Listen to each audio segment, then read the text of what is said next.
In the heart of Chicago, Detective Danny Roman was a legend, a master negotiator who could talk down any threat. Today, a child's life hung in the balance, a desperate man holding the city captive. Danny defied orders, stepping into the lion's den himself, orchestrating a flawless rescue. Later, at a celebratory party, not everyone shared in the triumph. Danny's partner, Nate, pulled him aside with a chilling whisper. Someone was embezzling from the police pension fund, and the corruption ran deep, reaching into the force itself. That very night, a cryptic message from Nate led Danny to Franklin Park. But he was too late. Nate lay dead, shot down in cold blood. The message was a trap, and Danny, discovering his fallen partner, was plunged into a nightmare. The next morning, the evidence began to pile up. A gun found in the lake, a bank statement matching the stolen pension funds, gloves with his fingerprints. Every piece pointed to Danny. Overnight, the city's hero became its prime suspect, stripped of his badge, cornered and accused of murder and embezzlement.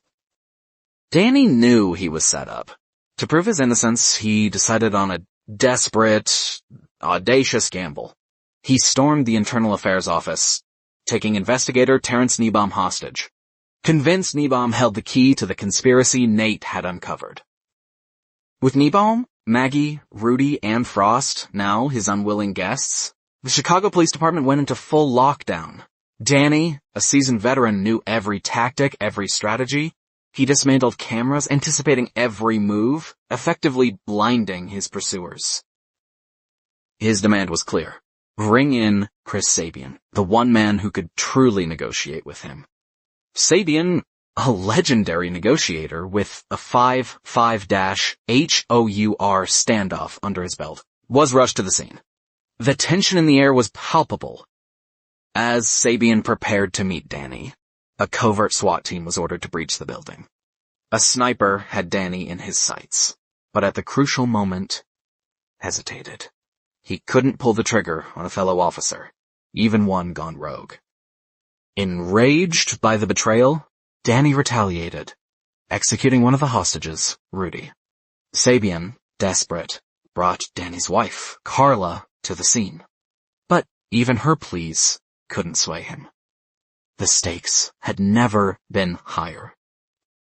Danny plunged the building into darkness. In the chaos, Niebaum, fearing for his life, confessed. The evidence was on his computer. Sabian, regaining control, negotiated the power's return. A quick-thinking hostage, Maggie, pointed Danny to a hidden folder on Niebaum's machine. Inside the folder, Danny found it. Nate's files.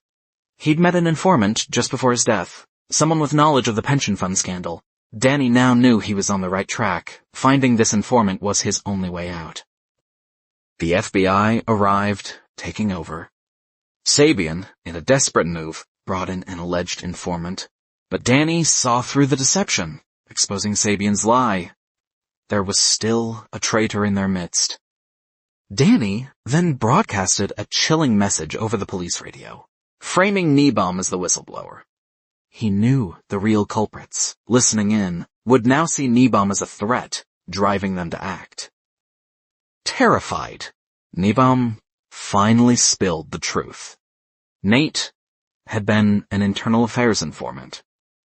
Niebaum himself had been taking bribes from the corrupt officers to delete evidence. The embezzlers were revealed: Hellman, Allen, and Argento, Danny's own colleagues. Before Niebaum could reveal more, he was brutally silenced. The corrupt officers had made their move. The building descended into chaos as the FBI took full command, and Sabian raced against time for one last chance to save Danny. Sabian found Danny, urging him to surrender, confirming the names of the corrupt officers and Niebaum's murder. Danny prepared for a final, desperate stand, filling the building with gas and smoke as the SWAT team stormed in.